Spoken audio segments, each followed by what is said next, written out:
নমস্কার বন্ধুরা, আজকের রেসিপি নিরামিষ পনির। প্রথমে আমি ভাজা মশলা বানিয়ে নেব। ঠান্ডা হয়ে আসলে পাউডার করে নেব। এবারে একটু তেল, একটু ঘি দিয়ে পনিরগুলো ভেজে নেব। আমার রেসিপি যদি তোমাদের ভালো লেগে থাকে তাহলে লাইক কমেন্ট করতে ভুলো না। একটু লাল লাল হয়ে আসলে নামিয়ে নেব। আবারও কড়াইয়ে একটু তেল দিয়ে তেল গরম করে দিয়ে দেব কাজু, পোস্ত, টমেটো বাটা। একটু কষিয়ে নিয়ে দিয়ে দেব হাফ চামচ লঙ্কা বাটা, হাফ চামচ আদা বাটা। ভালো করে কষাতে থাকবো যাতে মশলার কাঁচা গন্ধটা না থাকে। এবারে 2 চামচ টক দই দিয়ে দেব। এবারে ভেজে রাখা মশলাটাও এর মধ্যে দিয়ে দেব।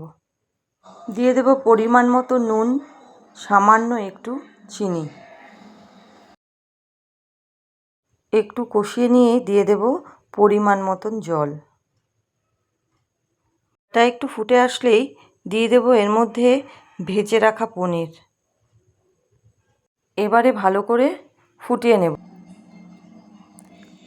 শেষে দিয়ে দেব কাসুরি মেথি, একটু গরম মশলার গুঁড়ো।